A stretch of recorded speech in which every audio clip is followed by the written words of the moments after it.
The house was awake before the sun. Simone Whitfield sat alone at her desk, the glow of her computer casting pale light across framed family photos and neatly stacked folders. Outside the tall windows, Atlanta still slept, wrapped in that soft, humid hush that came just before dawn, the kind of silence that made every thought louder. She told herself it was nerves, nothing more. Any mother would feel this way on her only child's wedding day. Still, her chest felt tight, like something unseen was pressing inward.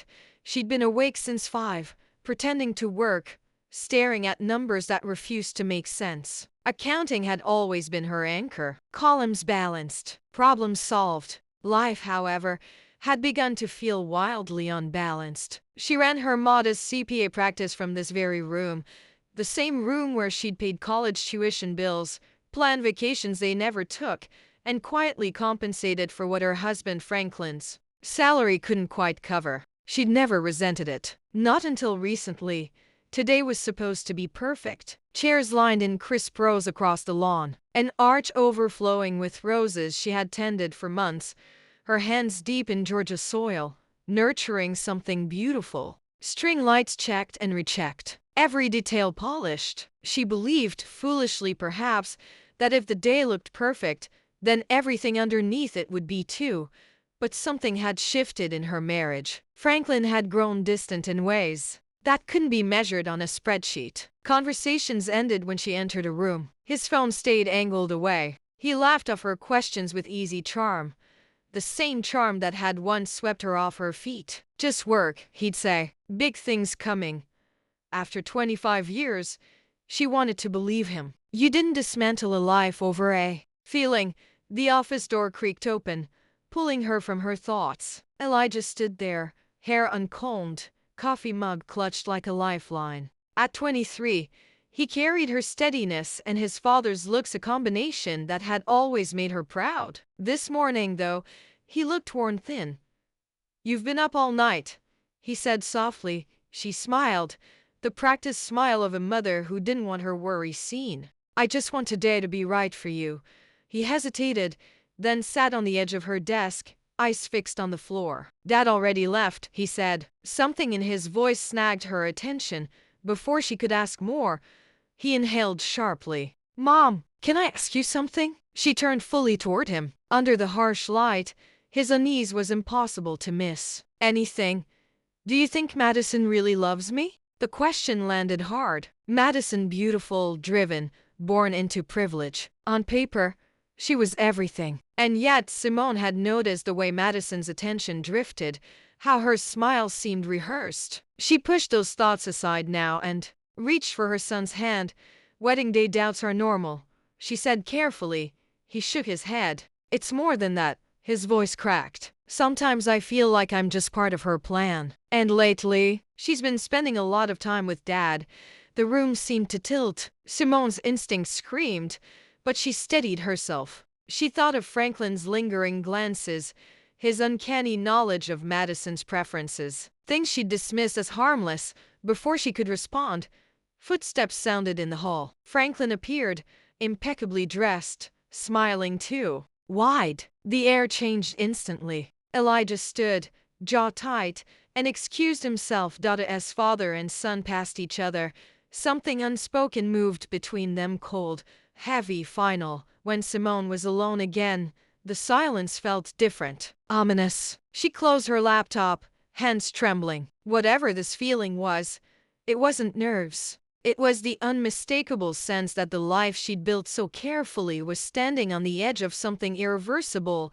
And for the first time in decades, Simone decided she would stop pretending everything was fine and start paying attention to the truth. By mid-morning, the house no longer felt like home. It felt like a stage set, every surface polished, every smile rehearsed. Simone moved through the kitchen with mechanical precision, wiping counters that were already clean, straightening floral arrangements that hadn't shifted an inch. Her body knew the motions by heart. Her mind, however, was somewhere else, back in her office, replaying Elijah's question again and again. "Do you think Madison really loves me?" The words echoed louder with every passing minute. Outside, the sun had risen fully, casting bright confidence across the lawn. Delivery trucks came and went. The florist laughed with the wedding planner. Everything looked exactly as it should. That was the cruelest part. Disaster never announced itself with chaos. It arrived quietly, wrapped in normalcy. At exactly 10 o'clock, a white BMW rolled into the driveway. Simone froze at the sink. She watched through the kitchen window as Madison stepped out, sunglasses on, posture flawless. Even dressed casually, she radiated certainty, the kind that came from growing up knowing doors would open. Madison walked toward the front door, like she owned the place, like she always had. Simone's heart began to pound, slow and heavy. Elijah's unease, Franklin's distance. The pieces lined up in her mind, forming a picture she didn't want to see. She didn't go to the door. Instead, driven by something raw and instinctive, Simone slipped out the back, circled the house, and crouched behind the hydrangea bushes bordering the living room windows. The absurdity of it hit her. 25 years married, reduced to hiding in her own yard. But the need to know outweighed her pride. Through the glass, she saw them.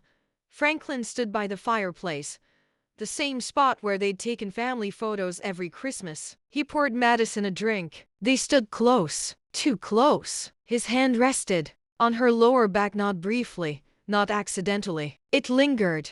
Simone's breath caught. Her fingers dug into the damp soil. She told herself there was an explanation. There always was. Until there wasn't.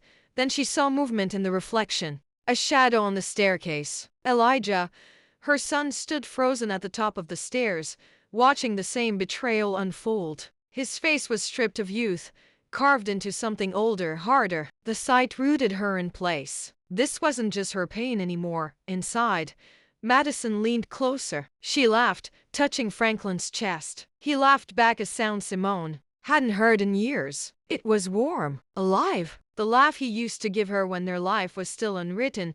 Then they kissed. Not a mistake, not confusion. It was deliberate, familiar, intimate.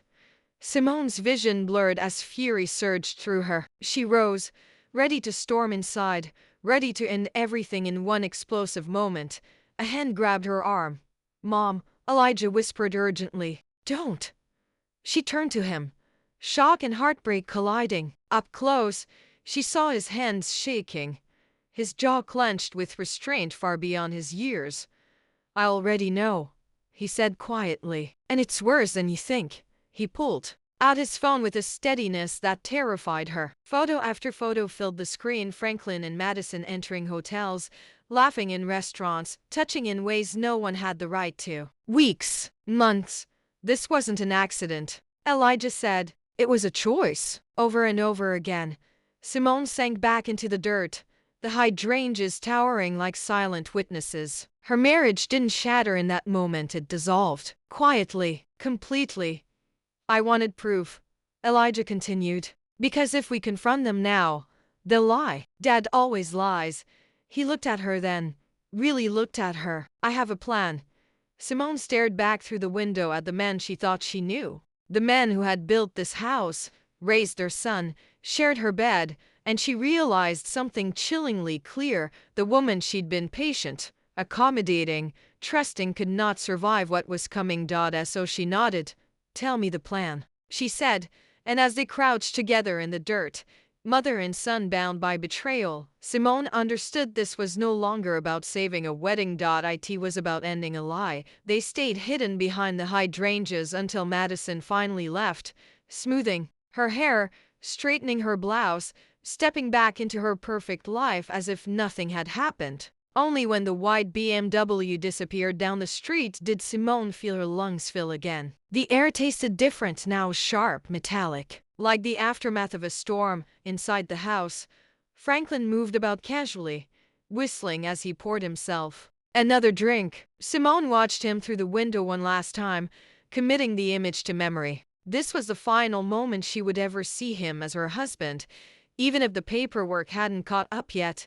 Elijah led her back into the house through the side door. Neither of them spoke. Words felt dangerous, fragile things that might shatter under the weight of reality. They moved straight to her home office, the same place where, just hours earlier, She had been worrying about seating charts and flower arrangements. Simone locked the door. The click of the lock sounded final. Elijah set his phone on the desk between them, the evidence glowing like a confession. I hired a private investigator, he said quietly, as if afraid the walls might hear. I needed to be sure. Simone sank into her chair, gripping the armrests. She wanted to tell him he shouldn't have had to do this, that it was her job to protect him, but the truth was heavier.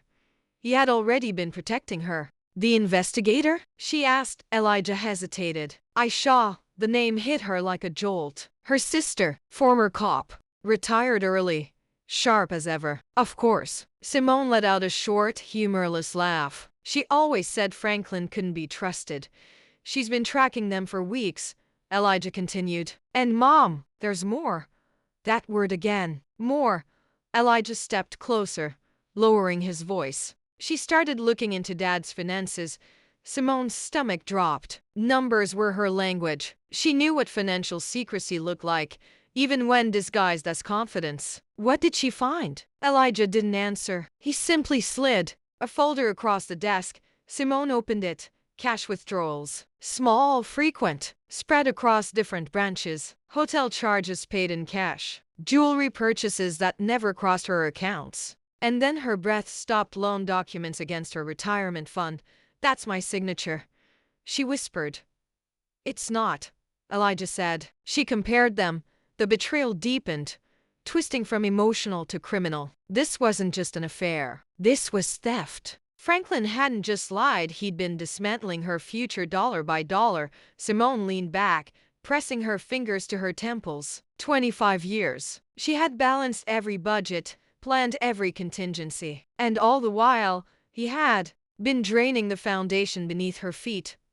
Elijah, she said slowly, we can't confront him privately. He nodded. I know. They'll deny everything, she continued. They'll gaslight us, make us question our sanity. That's why we don't do it quietly, Elijah replied. He met her eyes, and in them she saw something new, resolve forged by heartbreak. We expose them publicly. Simone thought of the guests arriving in hours. Friends, colleagues, Madison's powerful parents, Franklin's carefully curated image. Her pulse steadied. Then we do it right, she said. No half measures. They spend the next hour planning in hushed tones, transforming her office into something else entirely. Not a workspace, a command center. Evidence organized, timelines aligned, every lie mapped. For the first time since dawn, Simone felt something other than dread. Clarity. This wasn't revenge, it was truth, sharpened into a blade. And as mother and son sat side by side, plotting the collapse of the lie that had ruled their lives, Simone understood something profound. Sometimes the moment that breaks you is the same moment that finally sets you free, and there was no turning back now. Night fell without ceremony, as if the world refused to acknowledge what had been unearthed. Franklin went to bed early, humming softly, the picture of a man at peace. Simone watched him from the doorway, studying the rise and fall of his chest, the familiar shape of a life that suddenly felt counterfeit. She lay beside him later, staring at the ceiling, counting years instead of sheep. 25 of them, each one now under suspicion. When his breathing deepened into sleep, Simone moved. Carefully, quietly, she slipped from the bed and padded into the bathroom, her heart thudding like a guilty drum. She took his toothbrush from the holder, hesitated for half a second, then sealed it in a plastic bag. It felt invasive, wrong, but betrayal had already crossed every moral line. This was survival. Before dawn, her sister arrived. Aisha Whitfield looked exactly as Simone remembered, her sharp eyes, calm posture, no wasted motion. Years in law enforcement had etched something unshakable into her presence. They met in Simone's car, parked down the street, the only place that felt private anymore. Aisha took the bag without comment. I'll run it, she said. But, Simone, I need you ready. For what? Simone asked, though she already knew, for the truth being worse than you expect. By noon, the house buzzed with wedding chaos. Florists, caterers, smiles. Simone moved through it all like a ghost, her body performing duties while her mind waited for a phone call that would change everything again. It came just after 2. Aisha's voice was low, steady. I found her. Who? Simone whispered. The other woman. Aisha said. Not Madison. The first one. The words landed softly but carried devastating weight. Simone closed herself into the laundry room, pressing the door shut. Her name is Nicole Jenkins, Aisha continued. She worked with Franklin years ago. Left suddenly. About 15 years back. Simone slid down onto the washing machine, legs trembling. 15 years. Elijah had been 8. There's a child. Aisha said gently. A daughter. Zoe. She's 15. The room spun. A daughter. A whole human life hidden just miles away. Suddenly every late night, every unexplained trip, every missing dollar snapped into place like a cruel puzzle. I ran a preliminary DNA comparison. Aisha went on. Simone, it's a match. The confirmation hollowed her out. She didn't cry. She couldn't. Grief had given way to something heavier, recognition. Her marriage hadn't cracked recently. It had been broken for over a decade. He didn't just betray you emotionally, Aisha said. He built another life. Simone thought of Elijah, of how carefully Franklin had curated fatherhood. Present, proud, loving. And somewhere else, a girl growing up without acknowledgement, funded quietly with stolen money. What about Madison? Simone asked finally, needing something solid to hold on to. Aisha exhaled. She's not just immoral, she's criminal. A pause. Then, she's been embezzling from her firm, hundreds of thousands, and some of it went to Franklin. Gifts, trips. Simone closed her eyes. It was almost poetic in its ugliness, 2 thieves stealing from everyone around them, feeding each other's lies. Do you have proof? Simone asked. Yes. Aisha said. Enough to put her in prison. When the call ended, Simone sat alone in the hum of appliances, absorbing the magnitude of it all. An affair, financial fraud, forgery, a hidden child. This wasn't just personal devastation. It was systemic deceit. Later, in the quiet of her office, she told Elijah everything. He listened without interruption, his face hardening with each revelation. When she finished, he didn't look shocked. He looked resolved. They don't get to walk away, he said calmly. Not this time. Simone nodded. The plan they'd formed earlier evolved, sharpened by new truths, higher stakes. This wasn't about humiliation anymore. It was about accountability. As the sun dipped low and string lights flickered on across the lawn, Simone looked around the house she had kept together for so long. Franklin thought he had mastered deception. What he didn't know was that every lie he'd told had quietly trained her for this moment.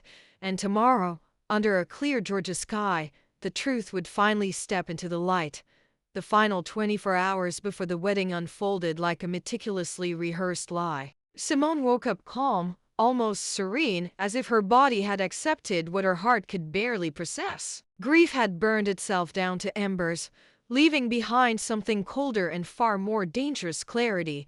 She moved through the house with practiced ease, greeting vendors by name, answering questions, smiling at relatives who arrived early. No one noticed a shift in her eyes. No one saw the woman who had crossed an invisible line and could never step back. Franklin, on the other hand, was buoyant. He floated through the morning like a man convinced the universe was still conspiring in his favor. He joked with the caterer, adjusted his cufflinks, bragged about the guest list. When he kissed Simone's cheek, she felt nothing. Not anger, not sadness, just absence. That emptiness scared her more than rage ever could. Elijah mirrored her restraint. Mother and son exchanged brief glances across rooms, silent check-ins loaded with meaning. We're still on course. Stay steady. He played his role flawlessly, laughing with groomsmen, posing for photos, thanking guests. Anyone watching would have seen a young man about to start his life. Only Simone knew he was preparing to burn it, all down to save himself. Late that afternoon, Aisha arrived dressed as catering staff, her hair pulled back, her movements unremarkable. No one questioned her presence. That was her gift, being invisible when it mattered most. She gave Simone a subtle nod as she passed, slipping into position near the audio-visual setup. The screen behind the altar was already mounted, waiting to display childhood photos and sentimental memories. Instead, it held the truth. Simone slipped the sealed envelope of divorce papers into her clutch. The weight of it was reassuring, tangible, real. This wasn't just an emotional reckoning, it was a legal one. At 4 o'clock sharp, guests took their seats. 300 faces, friends, colleagues, judges, executives, people who had toasted Franklin's charm and admired Madison's pedigree. The kind of crowd that believed appearances. Simone took her place in the front row. Franklin sat beside her, squeezing her hand. She let him. The music began. Bridesmaids walked. Applause rippled politely through the crowd. Then Madison appeared. She was radiant. Lace, veil, confidence wrapped in white. She smiled as if the world belonged to her, and for a fleeting second, Simone wondered if Madison truly believed she'd won, that she'd outsmarted everyone. Madison's eyes flicked to Franklin. The look they shared was brief but unmistakable, intimate, triumphant. Simone felt the last thread snap. Simone's heart pounded, but her hands were steady. Then came the moment. If anyone here has reason why these two should not be joined in marriage, the officiant said, smiling, speak now or forever hold your peace. Silence. Simone rose. Gasps rippled through the garden like wind through tall grass. Franklin stiffened, his hand shooting out to grab her arm. Simone, he hissed, panic cracking through his charm. Sit down. She gently removed his hand. I'm sorry, she said clearly, her voice carrying across the lawn, but I do have a reason. Every eye turned toward her. Madison's smile faltered. Judge Ellington began to stand. Simone didn't rush. She didn't shout. She reached into her clutch and pulled out the remote, and as her thumb hovered over the button, she realized something with startling calm. This wasn't the end of her life. It was the end of the lie that had been living it. For her, she pressed a button, and the truth finally took center stage. The screen behind the altar flickered once, then came alive. For half a second, the crowd expected baby photos, Elijah on a tricycle, a smiling family frozen in happier years. Instead, a single image filled the screen. Franklin and Madison, tangled together on the Whitfields' living room sofa, mouths pressed together in a kiss that left no room for denial. A collective gasp tore through the garden. Madison froze, her hand still in Elijah's. Her fingers went slack, sliding free as if the image had burnt her. Franklin shot to his feet, face draining of color so fast it looked unreal. This is insane, he shouted, his voice cracking as murmurs erupted around him. That's fake. Simone has lost her mind. Simone didn't look at him. She stepped forward, her heels sinking slightly into the grass, and spoke with a calm that stunned even her. That photo was taken yesterday morning, she said, in our living room, while my son was upstairs, watching. That did it. Chaos surged like a wave. Guests stood, shouting over one another. Someone dropped a champagne flute. Madison's mother clutched her chest, eyes wide with horror. Judge Ellington's face turned a dangerous shade of red. The screen changed. Now there were timestamps, hotel entrances, restaurant booths, parking garages, slide after slide of Franklin and Madison living a second life in plain sight. Each image landed like a hammer blow, shattering reputations with surgical precision. Madison tried to speak, but her words dissolved into sobs. This isn't what it looks like. Elijah finally released her hand completely. Don't, he said quietly, his voice cut through the noise like a blade. Just don't. Franklin lunged toward Simone, eyes wild. Turn it off, he hissed. You're humiliating everyone. No, Simone replied. You did that. The next slide appeared. Bank statements. Simone lifted her chin. For over a year, my husband has been stealing from our retirement accounts, forging my signature, funding this affair with money meant for our future. A hush fell heavy, stunned. Then came the final blow. The screen displayed a DNA report. Clinical, unforgiving. Beneath it, a photograph of a teenage girl with dark eyes and a cautious smile. This is Zoe Jenkins, Simone said, her voice steady though her chest burnt. She is Franklin's daughter. He's been hiding her and paying for her life for 15 years. The silence that followed was absolute. 300 people stood frozen, watching a family collapse in real time. Madison made a sound that didn't quite qualify as a scream before her knees buckled. She crumpled into a heap of white lace, sobbing as her mother rushed forward. Franklin looked around, frantic, as if searching for an escape hatch that didn't exist. Then he ran. He bolted down the aisle, shoving past guests, knocking over a table of champagne flutes. Glass shattered. People shouted. Phones were raised. He didn't make it 10 steps.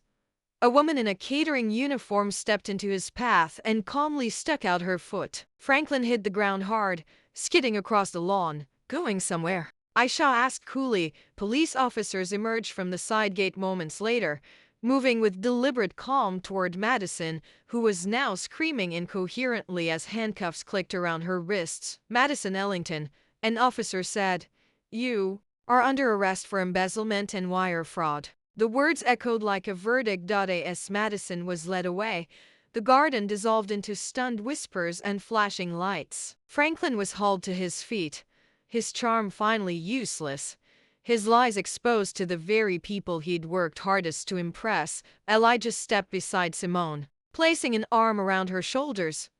"It's over," he whispered. Simone looked at the wreckage, the ruined altar, the sobbing bride, the man she'd once loved reduced to nothing. For the first time in months, she felt something close to peace. The truth had been ugly, brutal, public, but it was free.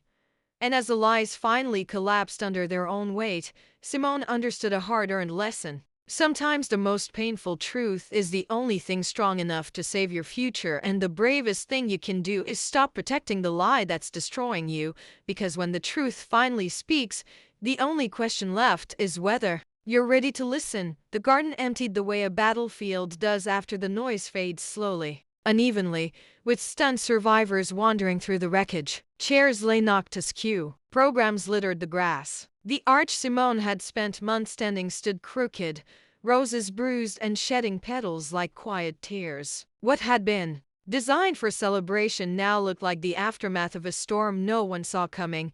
Police lights pulsed beyond the hedges, blue and red flashing against the late afternoon sun. Madison was gone, taken away in a patrol car, her wedding dress swallowed by the back seat like a cruel joke. Franklin, after hours of questioning, was released. No cuffs yet, just humiliation and the weight of consequences he could no longer outrun. He didn't come back to Simone. He didn't even look for Elijah. He simply drove away. That absence hurt more than his presence ever had. Simone sat alone in the front row long after most guests had left. The silence pressed in on her ears, broken only by distant murmurs and the clink of staff clearing what was left of the reception. Elijah returned with 2 bottles of water and handed her one, his hand brushing hers in a way that felt grounding. "You okay?" he asked. She searched herself for the answer. "I don't know," she admitted, "but I will be." They watched as workers dismantled the altar piece by piece. Simone felt something inside her loosen. The worst had happened, and somehow she was still standing. The next few hours blurred together. Statements were taken. Aisha moved efficiently, back in her element, answering questions with clipped professionalism. Simone watched her sister from a distance, grateful beyond words. Without her, the truth would have stayed buried. Without Elijah, Simone realized she might never have found the strength to face it at all. That night, the house felt cavernous. Simone wandered through rooms she had once filled with certainty. The kitchen where she'd cooked thousands of meals. The living room where family photos still smiled back at her, now painfully out of date. She didn't cry. Not yet. Shock was a powerful anesthetic. She slept alone for the first time in 25 years. The morning after the wedding that never was arrived quietly. No guests, no music, just the hum of the refrigerator and the weight of reality settling in. Simone brewed coffee and opened her laptop not for work, but for survival. The story had already exploded. Social media, local news, friends who hadn't called in years suddenly checking in. She ignored them all. By noon, she was sitting in her attorney's office, a manila folder open between them. Divorce papers, financial statements, evidence that left little room for negotiation.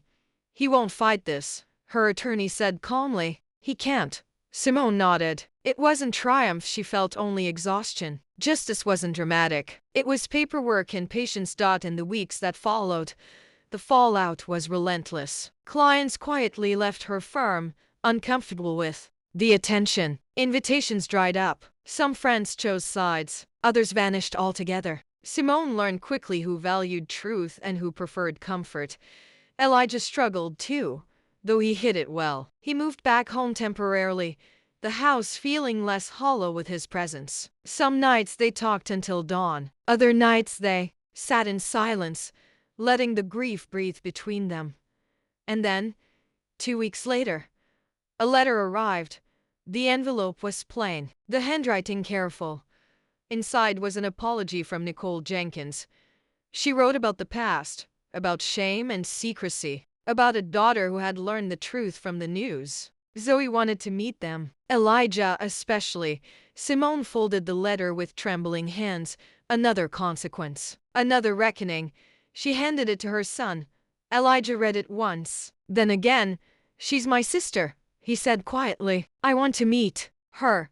Simone closed her eyes, breathing through the surge of emotion. Anger, fear, compassion, all tangled together. "All right," she said at last. "Then we'll meet her." As the sun set outside her window, Simone realized something vital.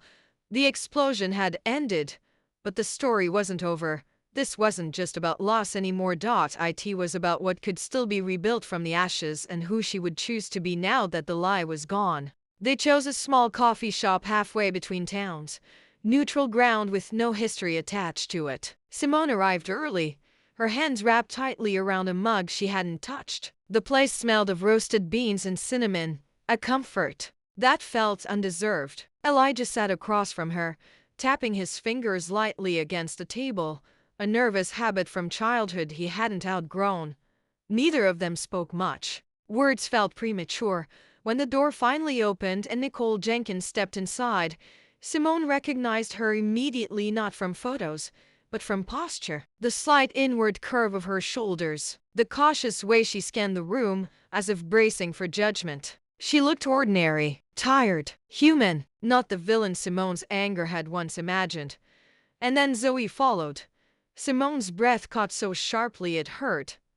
The girl had Franklin's eyes. There was no mistaking it. Dark, observant, intelligent eyes that seemed too old for her. 15 years. She clutched a book to her chest like a shield, her knuckles white, her expression caught somewhere between fear and curiosity. Elijah stood first. "Hey," he said gently, offering a smile that carried no bitterness. "I'm Elijah." Zoe nodded, her voice barely above a whisper. "I know." That single word held years of unspoken truth. They sat. The air felt thick, weighted by everything none of them knew how to say. Nicole apologized first, her words stumbling out in a rush about secrecy, about survival, about choices she wasn't proud of. Simone listened without interruption, surprised by the absence of rage inside her. The anger had burned itself out. What remained was something quieter, sadder. Zoe didn't speak at first. She watched Elijah with open curiosity, studying his face as if mapping similarities. Finally, she gestured to his coffee. "You like it black?" she asked. He laughed softly. "Yeah, everyone says it's weird." "I do too," she said, a tiny smile breaking through. Something shifted.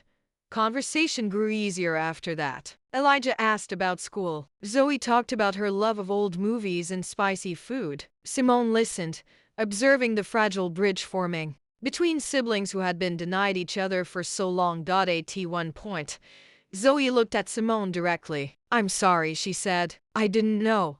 Simone reached across the table before she could overthink it, resting her hand gently over Zoe's. "None of this is your fault," she said firmly. "Not one bit." Zoe's eyes filled with tears. She tried bravely to blink away. That moment changed everything. They met again a week later. Then again. Coffee turned into lunch. Lunch turned into Sunday dinners. Slowly, cautiously, something new took shape. Not the family Simone had lost, but a different one, built on honesty instead of illusion. Life outside those meetings was still hard. The divorce finalized quickly, leaving Simone with the house and what remained of their assets. She sold it soon after. Too many ghosts. Too many memories pretending nothing had changed. The townhouse she bought was smaller, quieter. Hers, Elijah, started therapy. He admitted things he'd buried under ambition and obligation. Months later, he left his corporate job and returned to school, choosing landscape architecture, the art of creating beauty from disrupted ground. Zoe became a constant. She sat at Simone's table doing homework, laughing with Elijah, slowly letting herself belong. Simone felt something unexpected grow in her chest, not resentment, but protectiveness, care. One evening, nearly a year after the wedding that wasn't, Simone sat alone in her new living room, watching dusk settle softly. Outside, the doorbell rang. Franklin stood there. He looked smaller, older, the charm stripped away, leaving a man weathered by consequence. He spoke of therapy, of regret, of apology. Simone listened, and when he finished, she surprised herself. "I forgive you," she said. "Not for you, for me." She didn't invite him back into her life. Some doors stayed closed. Forgiveness didn't mean forgetting. That night, as she lay in bed, Simone thought of the woman she'd been hiding behind hydrangeas, terrified of the truth. She wished she could tell her what she knew now, that the lie would shatter, that the pain would be unbearable, but that on the other side of it, something real would finally begin. The morning light in Simone's new townhouse felt different, gentler. Somehow, it slipped through the blinds instead of flooding the room, touching the walls without demanding attention. There were no echoes here, no grand staircases, no memories waiting in corners to ambush her. For the first time in years, the quiet didn't feel accusing. It felt earned. Life, however, didn't magically become easy just because the truth was out. The months after Franklin's apology were filled with small, unexpected battles. Rebuilding her CPA practice meant reintroducing herself not as the woman from the scandal, but as the professional she'd always been. Some clients never returned. Others came back quietly, embarrassed by their own absence. Simone learned not to chase validation. Stability came slowly, client by client, ledger by ledger, the same way she'd built everything else in her life. What surprised her most was how much unlearning she had to do. She no longer had to anticipate someone else's moods, no longer had to soften her voice to avoid conflict or explain away behavior that made her uncomfortable. The freedom was disorienting. Some nights she lay awake, waiting for the other shoe to drop, her body still wired for a marriage that no longer existed. Elijah noticed. "You don't have to be on guard anymore," he told her one evening as they washed dishes side by side. "It's okay to rest." She smiled, realizing how often she'd said those same words to him as a child and how rarely she'd believed them herself. Elijah was changing too. Landscape architecture lit him up in a way his old job never had. He talked about soil composition and sustainable design with an enthusiasm that made Simone's chest ache with pride. Watching him create something meaningful from broken ground felt symbolic, though neither of them said it out loud. And Zoe was blooming. She grew more confident with each visit, her laughter coming easier, her shoulders less hunched. Simone watched her navigate adolescence with a resilience that amazed her. Sometimes in quiet moments, Simone wondered how different Zoe's life might have been if the truth had come sooner. But regret, she'd learned, was a useless companion. The only thing that mattered was now. One Sunday evening, as they cleared dinner plates, Zoe lingered behind. "Can I ask you something?" she said hesitantly. "Of course," Simone replied, bracing herself. "Why did you let me stay?" Zoe asked. "After everything?" The question pierced deeper than Simone expected. She considered her answer carefully. "Because you didn't do anything wrong," she said. "And because family isn't about who hurts you, it's about who shows up after." Zoe nodded slowly, absorbing the words like a lifeline. That night, Simone cried not from pain, but from release. Not everything healed cleanly. Franklin drifted in and out of Elijah's life, awkward and tentative, a man trying to rebuild bridges with hands that had once set them on fire. Simone stayed distant, cordial, firm. Forgiveness had boundaries, and she guarded them fiercely. She began traveling alone, small trips at first. Savannah, Asheville, places she'd always wanted to see but postponed for some day. Each trip taught her something new, that she liked mornings slow, dinners spontaneous, and silence unshared. One afternoon, while walking through a botanical garden, Simone stopped in front of a sign etched into stone. The garden does not apologize for what it had to shed in order to grow. She stood there for a long time. That sentence followed her home. It followed her into conversations, decisions, quiet moments of reflection. She realized how much she'd blamed herself for not seeing the truth sooner, for trusting too deeply, for loving too well. But trust wasn't weakness. Love wasn't foolishness. What mattered was what she did when the truth finally arrived. She faced it, and in doing so, she discovered something she hadn't expected: strength that didn't need permission, peace that didn't require approval, and a future that belonged entirely to her. The lie had once defined her life. Now, it was simply a chapter she'd survived, and as Simone closed her eyes each night in a home built on honesty, she understood a lesson many never learn. You don't start over by erasing the past, you start over by refusing to live inside a lie ever again. And sometimes, that choice is the beginning of the most truthful life you'll ever know. Time did what it always does: it moved forward, indifferent to the wreckage it left behind. Yet for Simone, time no longer felt like something chasing her. It felt like something walking beside her, steady and unhurried, giving her space to breathe.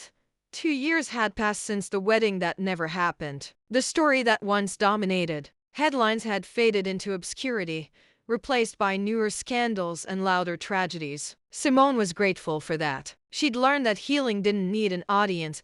Her townhouse had become a sanctuary. It smelled like coffee in the mornings and clean laundry in the afternoons. She filled the walls with art. She chose herself, no compromises, no negotiations. A painting of a magnolia tree hung above the couch, its roots exposed and twisting, strong and unapologetic. It reminded her of resilience, of beauty that didn't pretend to be effortless. Her business stabilized, then grew. Clients who valued discretion and integrity found her again. Younger women sought her out too, not just for accounting advice, but for something less tangible. They'd linger after meetings, asking careful questions about boundaries, about trust, about knowing when something was wrong even if you couldn't yet prove it.